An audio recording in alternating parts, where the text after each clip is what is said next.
Good day, all. Here we are again. Another installment to my 79 Courier refresh. And no, time had not stood still. And no, I wasn't lazy and and not getting this engine in there. The deal was I actually had to pull this engine back out because I was not able to get it to stay running. So, without further ado, I have my 2.3 liter 4-cylinder that was rebuilt by Skazi Motorworks, Engine Works, Motorworks, I believe they call themselves. And yeah, the deal was I went to initially start it and I couldn't get it to stay running. So I was like, what's going on here? So what I did was I went right back from Jump Street and checked all I double and triple and quadruple checked everything, made sure that I put my, the distributor was lining up correctly. I checked that probably 4 or 5 different times. And there's the 0 mark I had made, and that second mark is actually for 6 degrees before. So I believe that's what it's supposed to run at, but I, obviously lined it up with 0, and then I figured I could adjust it as it started. I figured it would start at 0, and then I could adjust it and see if we can get it to run where I, at the optimal spot, or I set it to factory settings. So anyways, I'm scratching my head when initially it was starting. I'm like, what is going on here? So what would happen was I would go to start it and it would run for like 2 or 3 seconds and then shut right down. I was like, what is going on here? So I remembered that I had a problem with my fuse box over here. I just took the cover off already, but let's see. So yeah, see the last one that says regulator on the box here, which would be this one here. I remember I broke down on the side of the road one time, and it was like, what was going on? I had no spark or anything going on. It was spinning over like there was nothing. So anyways, I had to wiggle this because look how corroded these are. Because this truck sat for a long time before I was able to get it on the road and stuff when I brought it back initially from out west. My uncle had given me this vehicle. Anyhow, so I found another box out in, where was that? That was Idaho, a salvage yard out there. All Hours, I believe that was the name of the place. Nice guy. He pulled out one and he sent it to me, and all the connections are really clean, so I'm gonna swap these out at some point. But anyway, so I digress. But so I, like I said, I quadruple checked everything, and I, made sure that the power was staying going. So that's why I left this off, so I could remote. So I had a remote starter and everything set up out here, so I could easily get to everything. And so that was initially what I thought. So, like I said, double, quadruple checked the alignment there.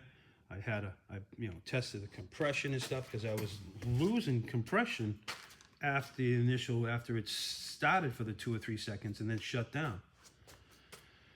So anyways, I finally called the engine builder and I said, hey, I can't get this thing to stay running. And they said, well, bring it on down. So I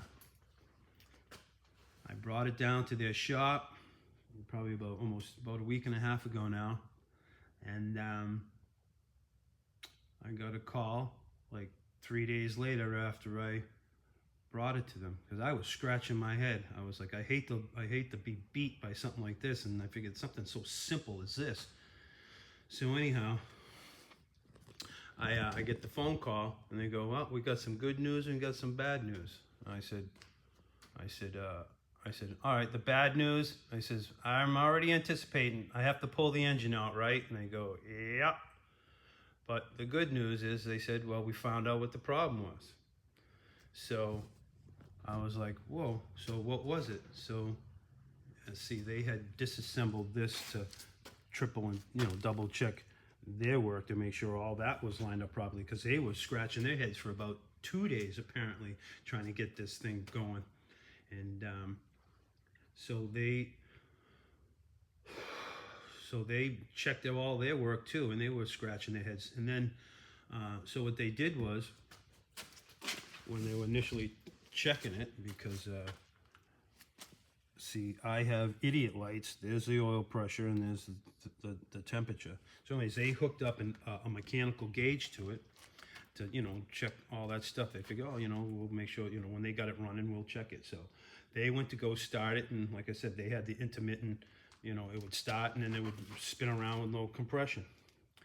So what they did was, when the builder said he happened to look at the gauge when it fired up for those 2 or 3 seconds, and saw that their 120 psi mechanical gauge pinned immediately and then the engine shut down, and like, whoa, there it is. So I'm sure a few of you thrifty mechanic guys out there will understand what's happening. So what the deal was is the oil pump is faulty. What it's doing was obviously producing too much oil pressure, and what it was doing was it was pumping up the lifters and forcing them open. So that was my no compression. So, and after it sat, that's why I couldn't understand. After it sat for a minute, I'd go to restart it and I was getting it. So what was going on is that Melling's pump was producing too much oil pressure, and it was forcing the valves open, and the engine was shut down because obviously no compression and no run. So the good news is that it was doing that and shutting down. Fortunately, it wasn't staying running, because as most of you mechanics will know, which is too much oil pressure is just as bad as not enough. So fortunately, yeah, because when they initially checked it, they did it with the drill, and they said, hey, it was getting 50 psi, no problem. But when the thing was actually starting to going up to full speed, the would be 900 to 1,000 RPM, being the standard here.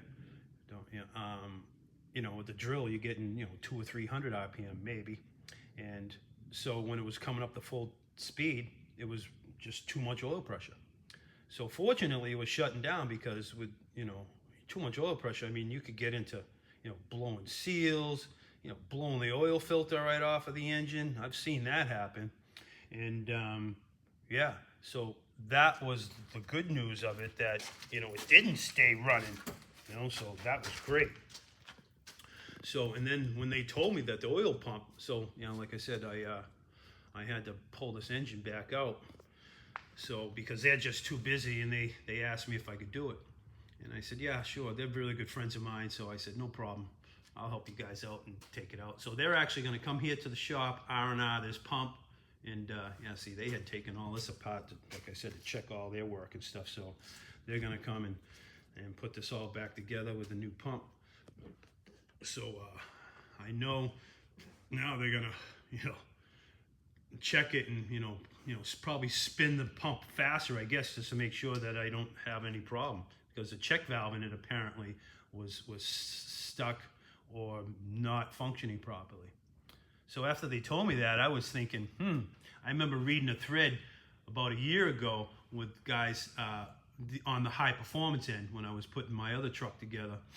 And I was doing a little research, and I saw a thread about guys using these Mellings pumps. I think they were the 58s or 59. I think they're Mellings 58s. But anyways, I don't know what model this number is and this and here. I'd have to look it up. But there was guys that were finding that from the factory, someone was putting the check valves in upside down, and they were having problems with not getting any oil pressure. So apparently Mellings their quality control is either non-existent, or the 8-year-old kids that they have putting these things together over in China or whatever. I don't know. Maybe then, I don't know. That's just obviously a sarcastic joke, but them little, they were not being installed properly from the factory. So anyhow, so that is the deal with me having to pull this engine back out. So fortunately, they figured that out, and they're going to come here, like I said, R&R it, and then I'll be able to put this thing back together. So that's the basic story of why it's still in this position. So hopefully in the next day or two here, they'll get here. They're just waiting for the pump to show up so they can reinstall it, and like I said, and get me back to business. So that's the story, and I'm sticking to it. Anyhow, have a good day, folks, and thanks for listening.